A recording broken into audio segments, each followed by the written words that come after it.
Bonjour, c'est Benoît et Pierre du Cercle. Aujourd'hui, on va te parler d'un sujet qui nous tient à cœur, qui est le cowork. On s'est dit, tiens, on est dans un espace de coworking. Et si on parlait de cette pratique, de pourquoi est-ce qu'on va dans un coworking? Ouais, avant de commencer, la petite histoire. En fait, Benoît et moi, on n'habite pas au même endroit. Je suis dans la région lyonnaise, il est dans la région d'Avignon. Marseillaise. Marseillaise. Aixoise. Voilà, Aix. Et donc, on s'est retrouvés à Avignon aujourd'hui, justement pour faire cette petite vidéo.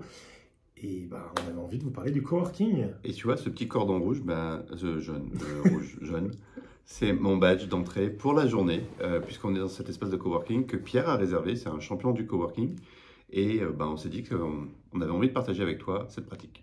Voilà. Pourquoi tu fais du coworking? Mais ce que j'allais dire, la première raison pour laquelle je vais en coworking, à Lyon ou ailleurs, mais à Lyon dans mon quotidien, c'est en fait pour sortir de la solitude et surtout sur les temps de pause. Le sujet, c'est pas mon temps de travail. Mon temps de travail, que je sois à la maison, que je sois en coworking, à la limite, c'est kiff-kiff. Ouais, je sais pas. Ouais, moi, je trouve qu'il y a une onde d'énergie. Moi, j'aime bien le coworking parce que justement, ça donne l'impression d'avoir des collègues quelque part. Et puis, au-delà de l'impression, il y a vraiment cette énergie d'être avec d'autres humains qui bossent à côté. Moi, j'aime bien. Moi, j'y vais parfois juste pour l'énergie, même si je parle pas à des gens. Alors moi, si j'y vais, je parle à des gens. C'est pour oui, ça. En fait, oui. Aussi. En fait, quand je vais en cowork, moi, d'abord, le premier truc que je kiffe, c'est les temps de pause. C'est justement le temps de midi, d'aller manger avec les coworkers. Moi, je serais frustré de passer 2 heures, d'être devant mon écran et de me casser. Ça m'arrive, c'est rare, mais ça m'arrive.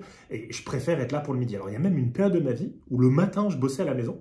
À 11h30, je range mes affaires et je vais manger avec les coworkers. Et l'après-midi, je bosse soit du coworking, soit je partais en rendez-vous. Là, on est clairement dans la catégorie créer du lien. Créer du lien, partager notre quotidien, faut pas oublier que l'humain, c'est un être qui est fondamentalement social et c'est bien... La plupart. Ouais, je pense qu'il y en a qui se mentent à eux-mêmes. Après, c'est ma vision des choses. Si t'es pas d'accord, fais-moi un message, on en discute avec grand plaisir. Créer du lien et c'est, pour moi en tout cas, quelque chose d'essentiel et je t'invite à essayer. Moi, ce lien, ça fait émerger des choses que tu n'aurais pas forcément. Enfin, ça fait émerger des discussions que tu n'aurais pas. Enfin, c'est l'équivalent d'avoir des collègues de travail. Moi, j'ai envie de partager un exemple tout bête. C'est une coworkeuse lors d'un repas qui partageait son dernier voyage au Japon, qui fait ça. Ça m'a fait réaliser que j'avais un peu oublié cette espèce de projet que j'avais, cette envie de voyager au Japon.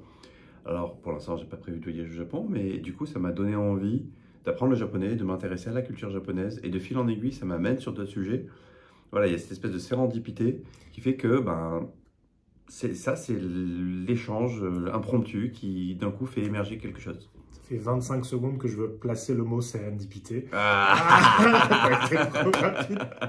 en fait, le sujet de la sérendipité, c'est ça, c'est rencontrer de nouvelles personnes. Alors moi, je te conseille, et en tout cas c'est ce que j'ai appliqué à moi, c'est choisis ton coworking en fonction de là où tu te sens bien et avec des gens qui te ressemblent, avec des gens qui ont des valeurs similaires. Moi, je suis par exemple à la Cordée, à Lyon, pour pas les citer, et je sais que quand je vais dans une cordée, je vais rencontrer des gens où on va partager les choses. Je ne sais pas qui je vais rencontrer, parce que je ne sais pas qui sera là aujourd'hui. Il y aura peut-être des nouveaux, il y a souvent des nouveaux, il y aura peut-être des anciens, peut-être des gens que je n'ai pas vus depuis longtemps, ou des gens que je n'ai pas vus depuis hier. Mais je vais rencontrer de nouvelles personnes. Et cette sérendipité, c'est juste magnifique. Parce qu'en fait, je vais avoir une discussion, je ne sais pas laquelle.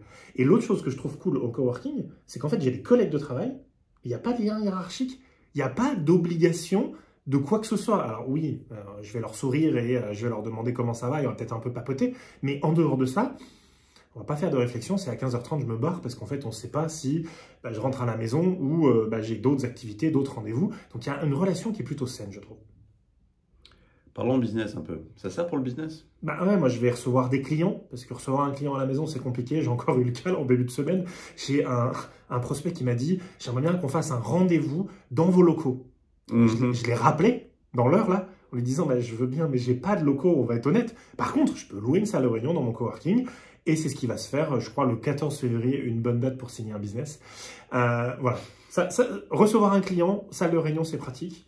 Ça permet de faire du réseau aussi. Ces gens avec qui tu discutes, le propre du réseau, c'est que tu le fais pas pour du business, tu le fais pour rencontrer des gens, mais c'est au travers du réseau que tu vas tisser, que tu vas découvrir des opportunités de business. Ça va t'ouvrir l'esprit, ça va potentiellement, tu vas rencontrer des gens qui ne sont pas forcément d'accord avec toi, ça va donner des arguments. J'ai eu des discussions assez animées, pour dire les choses gentiment, sur des sujets de société, hyper intéressants, parce qu'en fait, on a des personnes qui sortent des fois un peu de notre cadre social. Et puis, moi, je me rends compte que discuter avec ces personnes-là, ça me permet de me sentir bien dans mes baskets. Ça me permet de me sentir faisant partie de la société. Et je trouve ça plutôt cool, si ça participe en tout cas à mon équilibre de vie. Toi, tu habites Lyon, mais là, aujourd'hui, on est en Avignon. Quand tu bouges, c'est quand même vachement pratique.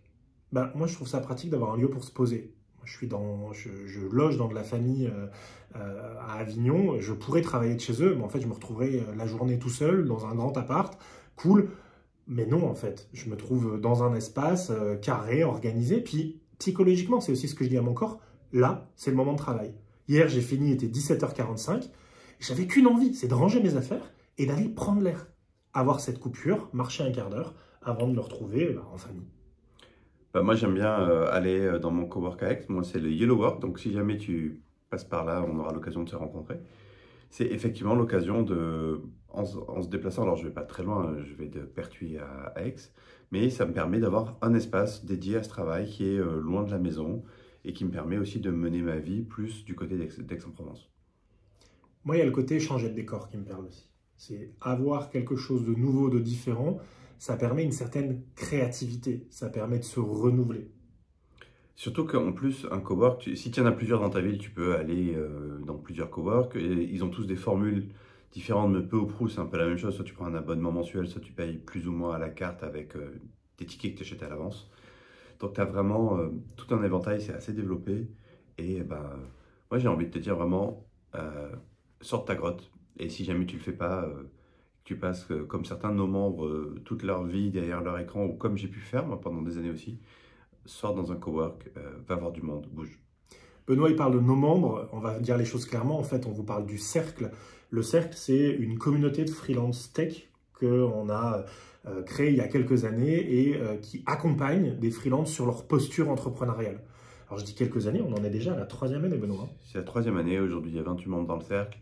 Et il y a tous, quasiment, je crois tous, ouais, travaillent de chez eux pour la plupart, en fait.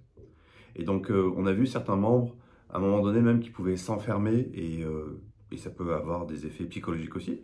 Et donc, sortir fait un très très grand bien. Sors de ta grotte si jamais tu n'as pas l'habitude de le faire.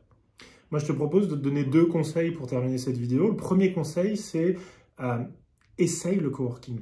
Même à petite dose. Je ne te dis pas de passer de 100% chez toi à 100% coworking. Non. Quelques jours par mois. 1, 2 jours, essaye, regarde ce que ça donne, va discuter avec des gens. Si tu te sens pas bien dans le coworking, change de coworking. Va voir ce qui se passe autour de chez toi, ne serait-ce que pour peut-être sortir un peu de ta zone de confort et voir si ça t'apporte quelque chose de nouveau. Et le deuxième conseil, c'est le cercle. Ouais, si tu es intéressé par le cercle, si tu as envie de voir ce que peut t'apporter un programme d'accompagnement pour les freelances, je pense qu'il y aura le lien quelque part. Clique sur le lien, viens voir la page. Ça ne mangera pas de pain et peut-être que tu auras une bonne surprise. Puis si tu as la moindre question, on reste à ta dispo. Ciao! Ciao!